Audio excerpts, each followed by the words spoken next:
Smoking, alcohol, drugs, बहुत लोगों को ये बड़ी फैसिनेटिंग चीजें लगती हैं और ऐसा लगता है ये करके शायद मॉडर्निज्म हमारे अंदर आए या हम मॉडर्न हो जाएं।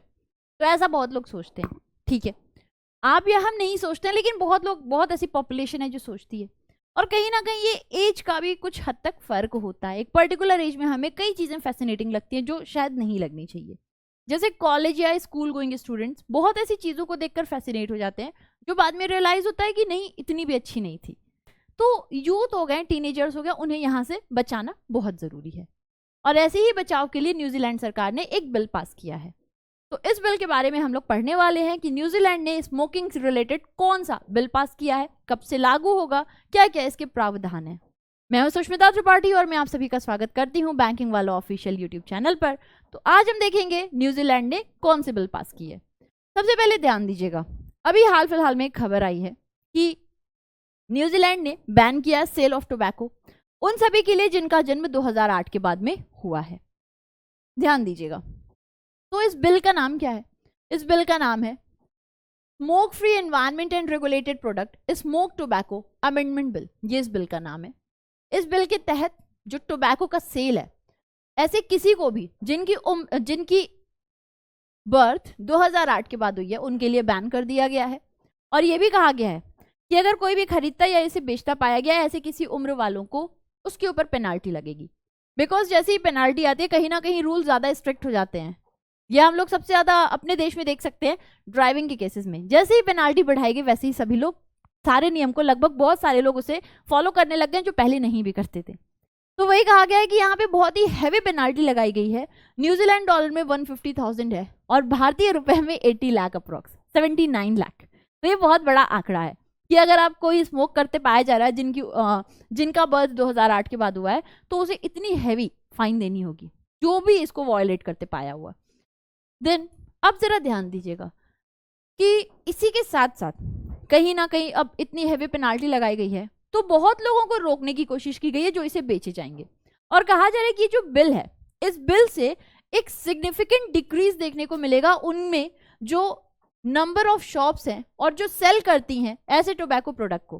कहा गया है कि इनकी जो ओवरऑल काउंट है ये 6000 से घट करके कितनी हो जाएगी, 600 तक हो जाएगी अगर कंप्लीटली इसको हम लोग क्या करते हैं, फॉलो करते हैं। इनका बेसिक मकसद यही है कि जो भी निकोटीन है इसको क्या किया जा सके, ऐसे प्रोडक्ट्स में अब कम किया जा सके। डीनिकोटाइजेशन भी कहा जाता है कि इनके अमाउंट को कम किया जाए ताकि जो इनकी यूथ है वो इससे ज्यादा इफेक्ट ना हो। अब ऐसा न्यूजीलैंड सरकार ने किया क्यों है? अगर आप लोग देखो यहाँ की हेल्थ सर्वे तो आपको ये नहीं लगेगा कि न्यूजीलैंड में बहुत सारे स्मोकर्स हैं। स्टिल न्यूजीलैंड सरकार ऐसा कर रही है क्योंकि न्यूजीलैंड अपनी इंडिजिनस पॉपुलेशन को यहाँ बचाना चाहती है। वो सभी यूथ को बचाना चाहती है, लेकिन सबसे ज्यादा इफेक्ट यहाँ पे न्यूजीलैंड की इंडिजिनस पॉपुलेशन है। तो जरा हम देखते हैं इनकी हेल्थ सर्वे में क्या था। न्यूजीलैंड की हेल्थ सर्वे में जो कि वहां की सरकार लेकर आई थी उसमें कहा गया था कि लगभग 8% ऐसे एडल्ट्स हैं जो कि डेली स्मोकर्स हैं।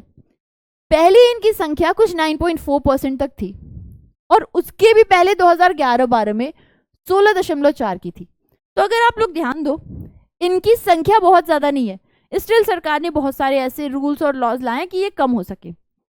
अगर देखा जाए कि जो स्मोकिंग रेट है ये किस ग्रुप में कितनी है, तो लिखा हुआ है कि जो यहाँ की एथनिक ग्रुप है उसमें काफी कम हुई है, लेकिन जो पैसिफिक पीपल है उनमें अभी तक बहुत है। इसमें सबसे ज्यादा जो स्मोकिंग रेट है ये माओरी में पाई जाती है। माओरी न्यूजीलैंड की इंडिजिनस पॉपुलेशन है।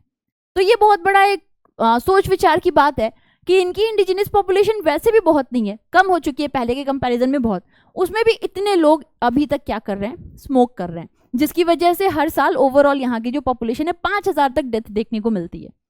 तो वही कहा गया कि इसको बचाया जा सके इसलिए सरकार ऐसे स्टेप्स ला रही है। पैसिफिक लोगों में 18.2% है और जो यूरोपियन यानी कि बाद में वहां पर गए या राज करते समय हर जगह राज करते थे, खैर, तो 7.2% तक इनकी है ऐसी डेमोग्राफी जो क्या करती है, जो कि स्मोक कर रही है। ठीक है, तो ये तो एक पूरी सर्वे हो गई जिसमें बताया गया कि न्यूजीलैंड की इंडिजिनस पॉपुलेशन कितना स्मोक करती है। न्यूजीलैंड की सरकार का कहना है कि वो अपने देश को एक स्मोक फ्री जनरेशन बनाना चाहती है 2027 तक। वो चाहती है कि सभी लोग जो है इसको छोड़ दें और उनका पूरा देश 2027 तक स्मोक फ्री जनरेशन हो जाए। इसलिए इन्होंने एक और भी नया रूल कहा है लाने को, जिसमें इन्होंने कहा है कि जो भी ऐसा होगा 14 साल से कम का 2027 से उसके लिए कंप्लीटली बैन कर दिया जाएगा। यानी कि जो बिलो 14 ईयर्स होगा इनके लिए 2027 से बैन कर दिया जाएगा सिगरेट बेचना या स्मोक करना। तभी सरकार ने कहा है, तभी जाकर हमारे लिए पॉसिबल है कि हम स्मोक फ्री जनरेशन अपने वहां पर क्या कर सके, बना सके। इसलिए सरकार ऐसा कर रही है। अब देखो, अगर आप लोग ध्यान दो कभी भी तो जितने भी सरकार है कुछ ना कुछ अपनी तरफ से ऐसे स्टेप्स लेते रहते हैं कि इन चीजों को कुछ कम किया जा सके, ठीक है। और ऐसा नहीं है कि कोई कंट्री आज तक कभी कोई स्टेप नहीं लिया। भारत में आप लोग शायद ई सिगरेट वाली बात सुने होगे, भूटान ने अपने वहां पर कंप्लीटली बैन कर रखा है सिगरेट को 2010 से। भूटान कंप्लीटली बैन किया है 2010 से। लेकिन देखो, अब एप्रिशिएशन वाली बात तो है कि आपने बैन किया है, पर इसका मतलब ये नहीं है कि वहां की जनरेशन बिल्कुल भी स्मोक नहीं कर रही है। वहां की जनरेशन अब भी स्मोक कर ले रही है ब्लैक मार्केटिंग से, है ना। 2020 में तो कोविड के दौरान इन्होंने कुछ हद तक जो भी बैन किया गया था, सारे रेस्ट्रिक्शंस को हल्का सा लिफ्ट भी कर दिया था। पेंडेमिक के दौरान जिस भी रीजन से रहा वो बात नहीं है। बात ये है कि ये एक रीजन हो सकता है कि चलो आप सामने से तो इसे मना कर दे रहे हो, लेकिन ब्लैक मार्केटिंग का क्या। तो यही जो न्यूजीलैंड की अपोजिशन पार्टी, उनका कहना है कि आप तो इसे बंद कर दे रहे हो और कोई नहीं चाहता है कि कोई भी सिगरेट पिए, हमारी यूथ सिगरेट पिए, लेकिन कुछ तो चाहते हैं, तभी तो ब्लैक मार्केटिंग से ये पॉसिबल होगा। प्लस एक और जो इसका डिमेरिट हो सकता है वो हो सकता है उन छोटी मोटी शॉप्स का जिनका जो कि सिगरेट सेल करते हैं, उनका क्या। तो ये इनकी ऑपोजिशन का क्रिटिसिज्म है, उससे हमें बहुत ज्यादा नहीं जानना है, बस नॉलेज के लिए इतना हमें पता होना चाहिए था। खैर, अब देखो, ऐसा नहीं है कि सिर्फ ये न्यूजीलैंड की प्रॉब्लम है, पूरे विश्व की प्रॉब्लम है। पूरे विश्व की अगर ये प्रॉब्लम है तो इसके लिए क्या क्या किया गया है। अगर हम लोग बात करते हैं कि भारत में क्या स्टेटस है, ठीक है, विश्व की प्रॉब्लम है तो क्या किया गया ये हम बात करेंगे, लेकिन पहले हम ये देख लें कि भारत में स्मोकिंग का क्या स्टेटस है। कौन सी पॉपुलेशन, कौन सी जेंडर, कितना रूरल अर्बन, कौन कितना स्मोक करता है, ये जरा हम एक बार ही देख लें। तो यहाँ आपके सामने बहुत क्लियरली लिखा हुआ है कि 38% मेन और 9% वुमेन जिनकी उम्र 15 साल से ज्यादा की है, ये लोग टोबैको यूज करते हैं। ऐसा नेशनल फैमिली हेल्थ सर्वे 5 में कहा गया था। इसमें से भी लिखा गया है कि वुमेन 19% और मेन 51%, जो कि शेड्यूल ट्राइब के हैं, ये ज्यादा टोबैको यूज करते हैं किसी भी और कास्ट या ट्राइब के कंपैरिजन में। तो ओवरऑल तो 38 और 9 है 15 साल के ऊपर, लेकिन स्पेसिफिकली कहा गया है कि शेड्यूल ट्राइब जो है वो ज्यादा यूज करता है टोबैको किसी भी और कास्ट के कंपैरिजन में। इसके अलावा मेन और वुमेन जो कि रूरल एरियाज में रह रहे हैं, ये भी कंपैरेटिवली ज्यादा स्मोक करते हैं उनके मुकाबले जो अर्बन एरियाज में है। फिर ये बहुत इंपॉर्टेंट बात लिखी है कि 3/5 of main and 15% of women जिनकी कोई स्कूलिंग नहीं हुई है या जो स्कूल 5 साल से कम किए हैं, वो ज्यादा स्मोक करते हैं। तो ये पूरी सर्वे है अलग अलग जेंडर, अलग अलग रीजन्स, अलग अलग ट्राइब्स, कास्ट को लेते हुए कि कौन कितना ज्यादा यूज करता है टोबैको। इसके साथ में socio economic burden tobacco consumption की हम बात करें तो जो इकोनॉमिक कॉस्ट है टोबैको का, ये सब्सटेंशियल है और सिग्निफिकेंट हेल्थ केयर कॉस्ट इसकी वजह से देखने को मिलती है। ऑब्वियसली बिकॉज कैंसर प्रिवेंटेबल, मतलब एक टाइम पर तो नहीं रह जाता है और उसके लिए बहुत कॉस्ट जाती है उसके इलाज में। खैर, one of the major causes of death and disease in India and accounts for nearly 1.35 million death. देख रहे हो कितनी सारी डेथ होती है इंडिया में, लगभग 1.35 मिलियन डेथ इंडिया के अंदर होती हैं। यहाँ एक बहुत इंपॉर्टेंट पॉइंट लिखी हुई है कि इंडिया पूरे विश्व का सेकेंड लार्जेस्ट कंज्यूमर और प्रोड्यूसर है टोबैको का। पूरे विश्व में इंडिया सेकेंड लार्जेस्ट कंज्यूमर और प्रोड्यूसर होता है टोबैको का। तमाम टोबैको प्रोडक्ट्स हैं जो बहुत ही कम दाम में मिल जाते हैं। जो टोटल इकोनॉमिक कॉस्ट है टोबैको यूज का, अगर हम देखते हैं, इट अमाउंटेड टू 177,341 करोड़। जरा इमेजिन करो कितनी हाई कॉस्ट है, ठीक है। खैर, अब जरा हम लोग थोड़ी और बातें कर लें कि अगर इतनी समस्याएं हैं तो ग्लोबल और इंडियन लेवल पर इसके लिए क्या क्या किया गया है। सबसे पहले हम देखेंगे कि ग्लोबल लेवल पर क्या है।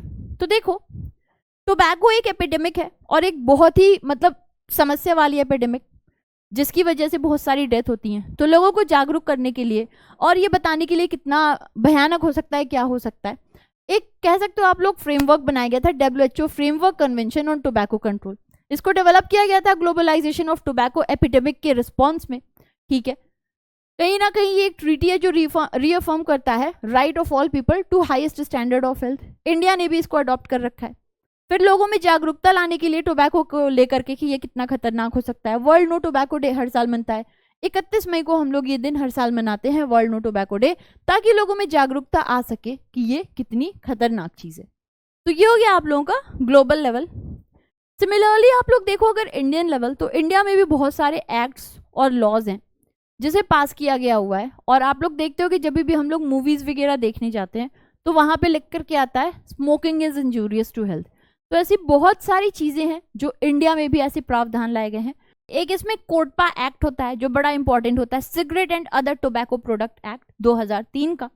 इसके थ्रू क्या होता है, जब भी आप लोग देखते हो कि मूवीज वगैरह देखने जाते हो तो उसमें दिखाया जाता है कि इसके क्या नेगेटिव इफेक्ट हैं, क्या क्या बुरे असर हुए हैं, तो उसमें आता है लिख करके smoking is injurious to health.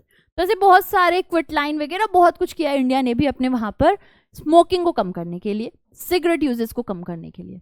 तो ये हमारी आज की क्लास थी। अगर आपको आज की क्लास अच्छी लगी हो then please let me know, और ऐसी और इम्पोर्टेंट बातों के साथ मैं आपके साथ आती रहूंगी और क्लासेस लेती रहूंगी।